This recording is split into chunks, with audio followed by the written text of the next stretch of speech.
So, hello friends, how are you?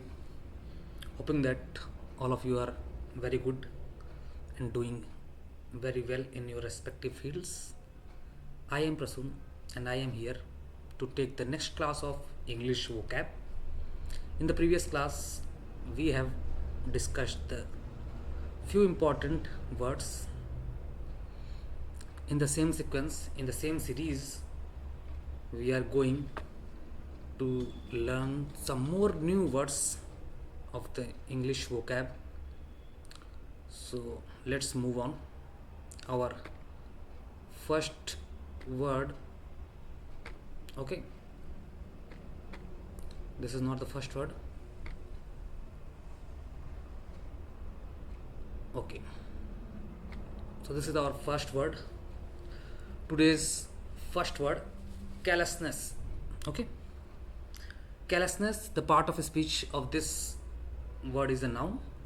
Callousness means insensitive and cruel disregard for others.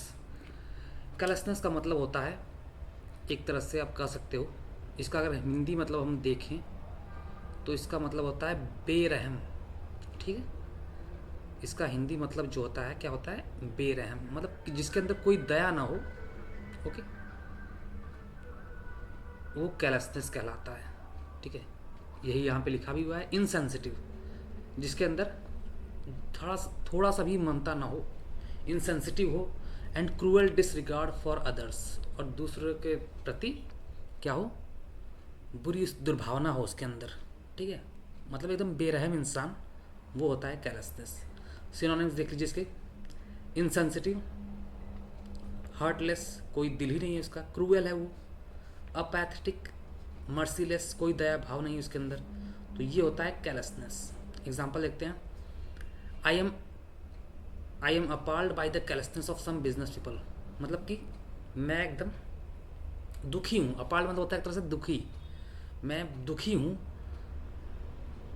Some business people, कुछ business peoples की, लोगों की बेरहम या heartless उनके स्वभाव को देखकर मैं क्या हूँ, बहुत दुखी हूँ, ठीक है। तो कैलसनेस का मतलब आप कह सकते हो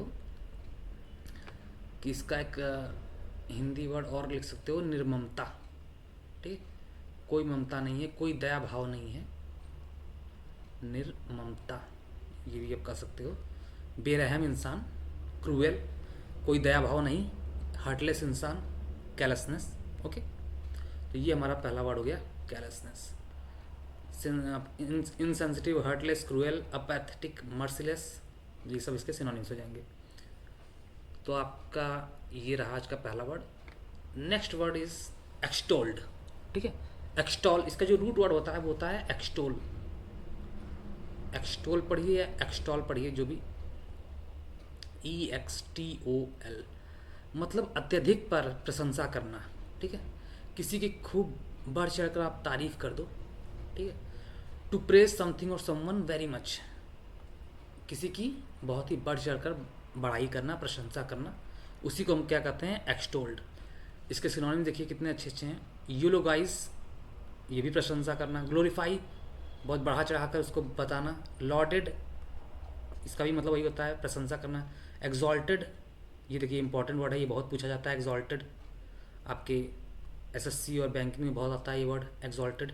अपलॉडेड, ठीक है, अपलॉडेड मतलब भी तारीफ करना, ठीक है। तो ये सभी मतलब क्या हो गया, देखिए सिनोनिम्स का मतलब ये नहीं होता कि एकदम एग्जैक्ट वर्ड वहाँ पहुँचना, मतलब उसके करीब भी, उसका जो हल्का फुल्का मतलब भी उसके आसपास दे दे तो वो सिनोनिम्स कहलाते हैं, ठीक है। तो एग्जॉल्टेड, अपलॉडेड मतलब तारीफ करना, ठीक है। तो तारीफ करना और यहाँ पे कुछ ज़्यादा तारीफ करना, ठीक है, तो इसलिए ये सिनोनिम्स हो जाता है। एग्जाम्पल देखते हैं, the teacher was extolling her, exalted नहीं है ये, एक्सटोल है, सॉरी, एग्जॉल्टेड तो यहाँ पे है ना, एग्जॉल्टेड ये। तो the teacher was extolling her work to the skies, मतलब जो टीचर है उसके वर्क को कुछ ज़्यादा ही बढ़ चढ़ के बता रही थी, ठीक है, उसके वर्क को कुछ ज़्यादा ही बढ़ चढ़ के बता रही थी, उसकी कुछ ज़्यादा ही बढ़ चढ़ कर प्रशंसा कर रही थी, तो ये होता है एक्सटोल्ड। एक्सटोल्ड मतलब किसी किसी आदमी की या किसी वस्तु की बहुत ही बढ़ चढ़ कर प्रशंसा करना, अत्यधिक प्रशंसा करना, हम इसको कर सकते हैं हिंदी में एकदम, अगर हम एकदम हिंदी में इसको जाएं तो आप लिख सकते हो अत्यधिक, अत्यधिक प्रशंसा, हिंदी भी मैं लिखवा दे रहा हूँ आपको, ताकि आपको याद रहे। अत्यधिक प्रशंसा करना ये होता है एक्सटोल्ड। ठीक है, ये रहा आज का आपका दूसरा वर्ड। तीसरा वर्ड आते हैं बिनाइंग। बिनाइंग, ठीक है, बिनाइंग का जो पार्ट ऑफ स्पीच है वो क्या है? एडजेक्टिव है। ये एक एडजेक्टिव है, एक विशेषण है।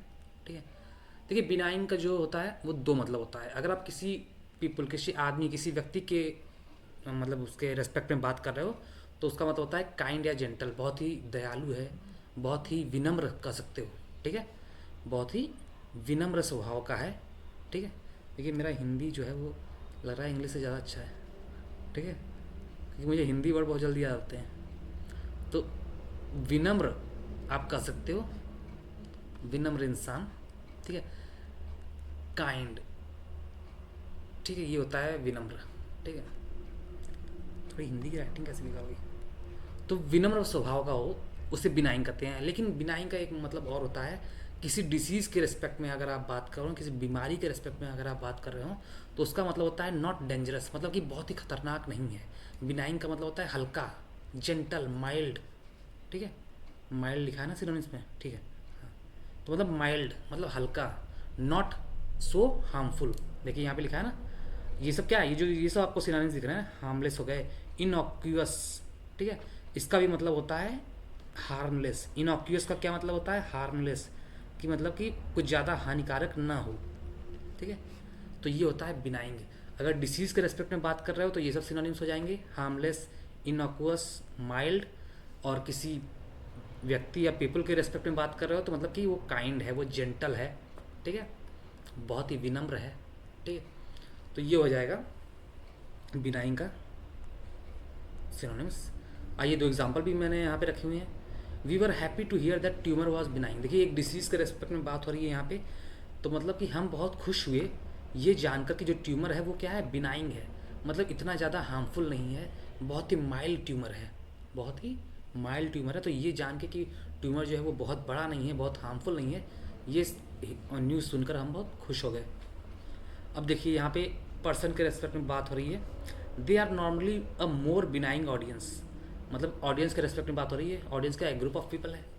तो मतलब कि ये कहा जा रहा है कि दे आर, मतलब ये दे किसके लिए आया है? ये ऑडियंस के लिए आया है। ठीक है, तो ऑडियंस के रेस्पेक्ट के लिए बात हो रही है कि जो ऑडियंस है वो क्या है? बहुत ही बिनाइंग है, बहुत ही काइंड है। जैसे क्या होता है, कभी कभी ऑडियंस क्या होती है? बहुत ही उग्र स्वभाव की होती है। लेकिन यहाँ पे क्या बोला जा रहा है कि जो ऑडियंस है वो बहुत ही बिनाइंग है, बहुत ही काइंड हार्टेड है, बहुत ही जेंटल है। ठीक है, तो ये हो गया आपका बिनाइंग, एक एडजेक्टिव है। आइए फोर्थ वर्ड। फोर्थ वर्ड जो है वो है आपका कैविट। कैविट का मतलब होता है अ वार्निंग और कॉशन। वार्निंग का मतलब चेतावनी। अगर हिंदी बोला जाए, एकदम सही शब्द इसके लिए चुना जाए, तो कैविट का मतलब होता है चेतावनी। ठीक है, अब देखिए चेतावनी कहीं भी दी जा सकती है। देखिए कैविट जो होता है असल में क्या होता है? लीगल टर्म्स में यूज़ होता है। ठीक है, कैविट जो होता है वो लीगल लॉ के मतलब अगर हम इन रिस्पेक्ट ऑफ लॉ देखा जाए तो कैविट मतलब क्या होता है? एक ऑफिशियल नोटिस होती है।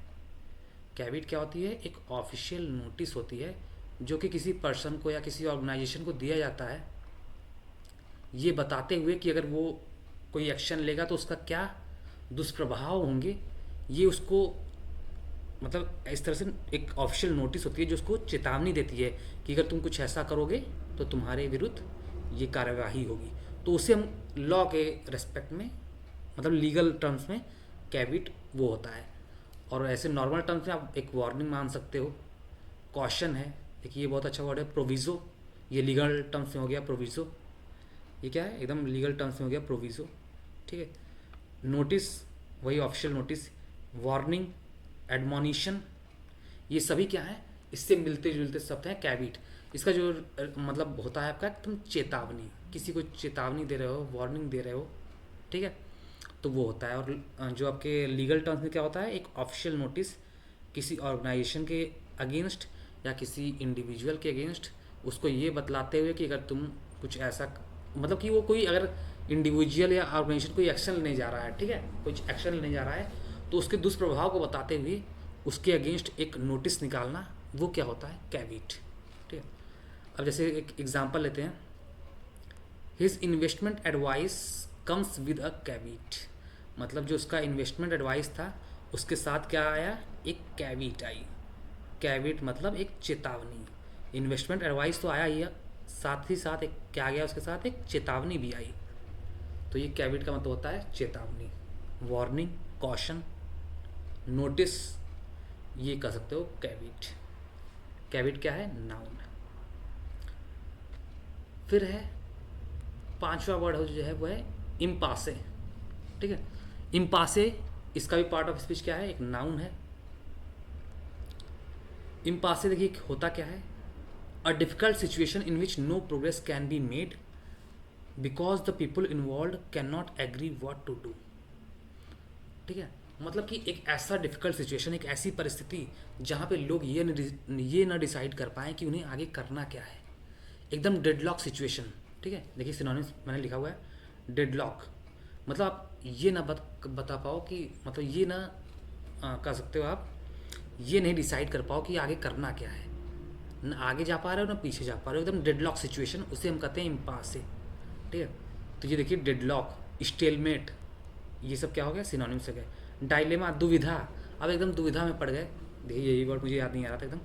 डायलेमा, डायलेमा मतलब जब डायलेमा में होते हो तो क्या होता है? आप समझ नहीं पाते हो ना कहाँ जाना है, आगे कि पीछे, तो वही वर्ड हो गया इम्पासे। प्रीडिकामेंट, प्रीडिकामेंट मतलब होता है ऑब्स्टेकल, बाधा। लोकजाम, लोकजाम मतलब ये वही होता है। देखिए इससे मिलता जुलता एक शब्द हमने कल पढ़ा था, हेडविंड, तो वो भी यहाँ पे हो सकता है, क्योंकि हेडविंड भी आप कह सकते हो एक बहुत, लेकिन ये स्ट्रॉन्ग सिनोनिम्स नहीं है, ये एक वीक सिनोनिम्स है इसका, हेडविंड, जो हमने कल वर्ड पढ़ा था। क्योंकि वहाँ भी क्या होता है? हेडविंड मतलब ये होता है कि ऐसी सिचुएशन जहाँ पे आपका कोई प्रोग्रेस ना हो रहा हो, आप एक जगह पे ठहर गए हों, ऑब्स्टेकल आ गई है आपके पास। ठीक है। तो वो होता है इम्पासे। तो इम्पासे मतलब एक तरह से होता है डेडलॉक सिचुएशन, जहाँ पे आपको कुछ समझ में ही ना आ रहा हो कि आपको आगे करना क्या है, तो वो होता है इम्पासे। अब जैसे एग्जांपल लेते हैं सेंटेंस में, the dispute had reached an impasse. मतलब जो डिस्प्यूट था वो क्या हो गया? कहाँ पहुँच चुका है? एक इम्पासे, एक इम्पासे पे पहुँच चुका है, मतलब एकदम डेडलॉक सिचुएशन में पहुँच चुका है। As neither side would compromise, क्योंकि कोई भी साइड कॉम्प्रोमाइज़ करने को तैयार नहीं है, इसलिए जो डिस्प्यूट थी, जो विवाद था, वो क्या हो गया? एकदम डेडलॉक पोजीशन में पहुंच गया है, ना आगे बढ़ रहा है, ना वो सुलह करने को तैयार हो रहा है, ना वो सुलह करने को तैयार हो रहे हैं, तो एक डेडलॉक सिचुएशन पैदा हो गई है। तो इम्पासे का मतलब होता है डेडलॉक सिचुएशन। इम्पासे का मतलब हो गया डेडलॉक सिचुएशन। इम्पासे का अगर एकदम हिंदी मतलब हम हिंदी वर्ड ढूंढें तो इम्पासे का मतलब होता है गतिरोध। मतलब कि एकदम रुक गए हो आप, गतिरोध। ठीक है। इम्पासे, एकदम डेडलॉक सिचुएशन आ गया है, आप डायलेमा में हो, दुविधा में हो। ठीक है। तो ये हो गया इम्पासे का मतलब। अब आते हैं लास्ट वर्ड है, इसके बाद कोई वर्ड नहीं है, कॉन्ट्राइट। कॉन्ट्राइट क्या है? कॉन्ट्राइट एक एडजेक्टिव है। कॉन्ट्राइट का मतलब होता है कि पश्चावा दिखाना। ठीक है। आप रिग्रेटफुल हो, आप रिमोर्सफुल हो, आपने कुछ गलत काम किया था, उसके लिए आपको क्या है? आप उसके लिए अशेम्ड हो। ठीक है। पश्चातापी कर सकते हो। ठीक है। इसका हिंदी वर्ड जो हो जाएगा वो क्या हो जाएगा? पश्चातापी। कि मतलब आपको उसका रेग्रेट हो रहा है, आपने कोई गलत काम किया है, उसका आपको रेग्रेट हो रहा है, तो उसके लिए ये वर्ड यूज़ होता है कॉन्ट्राइट। तो इसका सिनोनिम देख लीजिए, रिपेंटेंट, इसका भी मतलब यही होता है कि आपको पश्चाताप हो रहा है। रिग्रेटफुल, रिग्रेट कर रहे हो। अपोलोजेटिक, आप शर्मिंदा हो। ठीक है। अपोलोजेटिक हो। ठीक है। शर्मिंदा हो मतलब कि माफ़ी मांग रहे हो एक तरह से। रिमोर्सफुल, वही बात हो गई। पेनिटेंट, पेनिटेंट मतलब भी कि आप कह सकते हो पश्चातापी, आपको पश्चाताप महसूस हो रहा है, आपने कुछ गलत काम कर दिया है, उससे आपको क्या हो रहा है? पश्चाताप महसूस हो रहा है, तो पेनिटेंट, पश्चातापी। एग्जाम्पल देखते हैं, the mayor was contrite when the initial allegations emerged. जैसे ही इनिशियल एलिगेशन इमर्ज हुए, जैसे ही उस पर आरोप प्रत्यारोप का जो सिलसिला था वो शुरुआत हुआ, तो मेयर क्या हो गया? कॉन्ट्राइट हो गया। मेयर जो है वो पश्चातापी हो गया। मतलब उसको पछतावा होने लगा, पश्चातापी कर सकते हो, पछतावा होना, ठीक है। रिग्रेट मतलब क्या होता है? रिग्रेट मतलब होता है पछतावा होना। तो इसका जो हिंदी है पश्चातापी कहिए या कहिए पछतावा होना, ये भी हो जाएगा कॉन्ट्राइट। ओके, तो ये रहे आज के आपके 6 वर्ड। कल भी हमने 6 वर्ड डिस्कस किया था, आज भी 6 वर्ड डिस्कस किया। पहला हमने जो वर्ड पढ़ा वो क्या था? कैलसनेस।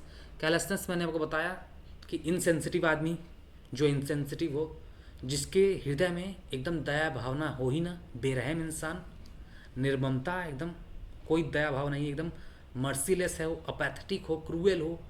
अब भाई जिसके अंदर कोई दया भावना नहीं होगा वो क्या होगा? क्रूएल इंसान तो होगा। तो क्रूएल हो, तो ये सब क्या हो गया? सिनोनिम्स हो गए कैलसनेस के। फिर दूसरा वर्ड हमने पढ़ा था बिनाइंग, सॉरी बिनाइंग पढ़ा था एक्सटॉल्टेड, एक्सटॉल्ड। एक्सटॉल्ड मतलब कि अत्यधिक प्रशंसा करना, किसी की बहुत ज़्यादा बढ़ चढ़ कर प्रशंसा कर रहे हो आप, तो वो हो गया एक्सटॉल। इसके सिनोनिम्स बहुत अच्छे अच्छे थे, देखिए इसके सिनोनिम्स जो थे वो बहुत अच्छे अच्छे थे, यहाँ पे मैं रब कर दे रहा हूँ। यूलोगाइज, देखिए ये वर्ड बहुत इंपॉर्टेंट है, यूलोगाइज, ठीक है। एग्जॉल्टेड, ग्लोरीफाई मतलब लॉर्डेड, मतलब अपलॉडेड, मतलब तो ये जानते ही हैं आप। तो ये दोनों वर्ड इंपॉर्टेंट है, यूलोगाइज और एग्जॉल्टेड। मतलब कि किसी भी वस्तु या किसी भी व्यक्ति की अत्यधिक प्रशंसा करना, वो एक्सटोल्ड करता है, ठीक है। उससे क्या बोला जाता है कि एक्सटोल्ड, वर्ब है ये, इसका पार्ट ऑफ स्पीच क्या है? ये वर्ब है। फिर हमने बताया था बिनाइंग, अगर किसी आदमी के लिए यूज़ कर रहे हो तो मतलब काइंड हार्टेड है, वो जेंटल है, बहुत ही शांत है, ठीक है, बहुत ही विनम्र है, ये कर सकते हो। और किसी डिसीज़ के लिए आप अगर यूज़ कर रहे हो बिनाइंग का मतलब, तो मतलब कि वो बहुत ही डेंजरस डिसीज़ नहीं है, बहुत ही खतरनाक डिसीज़ नहीं है, वो क्या है? इनऑक्वस डिसीज़ है, मतलब हार्मलेस डिसीज़ है, ज़्यादा हानि नहीं पहुँचाएगी वो डिसीज़ आपको, ठीक है। तो वो होता है बिनाइंग, मतलब माइल्ड। बिनाइंग मतलब होता है माइल्ड डिसीज़। तो काइंड हो गया, जेंटल हो गया, इसके भी सिनोनिम्स देख लीजिए, कितना अच्छा अच्छे सिनोनिम्स हैं। हार्मलेस है, इनऑक्वस, ये वर्ड बहुत इंपॉर्टेंट है, और ये आपके कितने बार आपके एसएससी एग्जाम्स में पूछा है ये वर्ड, किसका सिनोनिम्स बताइए? इनऑक्वस। इनऑक्वस का मतलब होता है कि नॉट हार्मफुल, इसका मतलब इनऑक्वस मतलब होता है नॉट हार्मफुल, जो कि हानिकारक न हो, ठीक है, हानिकारक न होना, नॉट हार्मफुल, ये होता है इनॉक्वस, ठीक है। ये रहा आपका तीसरा वर्ड। फिर चौथा वर्ड हमने पढ़ा था कैविट। कैविट का मतलब चेतावनी, और लीगल टर्म्स में कैविट का मतलब एक ऑफिशियल नोटिस किसी भी पीपल या किसी भी ऑर्गेनाइजेशन के अगेंस्ट, उसके किसी भी एक्शन के लिए उसको चेतावनी देने के रूप में, वो होता है। कैविट का मतलब ही होता है चेतावनी देना, वार्निंग और कॉशन, ठीक है। तो his investment advice comes with caveat, मतलब उसका जो इन्वेस्टमेंट एडवाइस था उसके साथ एक चेतावनी भी आई, ठीक है। कैविट का मतलब चेतावनी, वार्निंग, कॉशन, फोर वार्निंग, ये सब होता है कैविट का मतलब।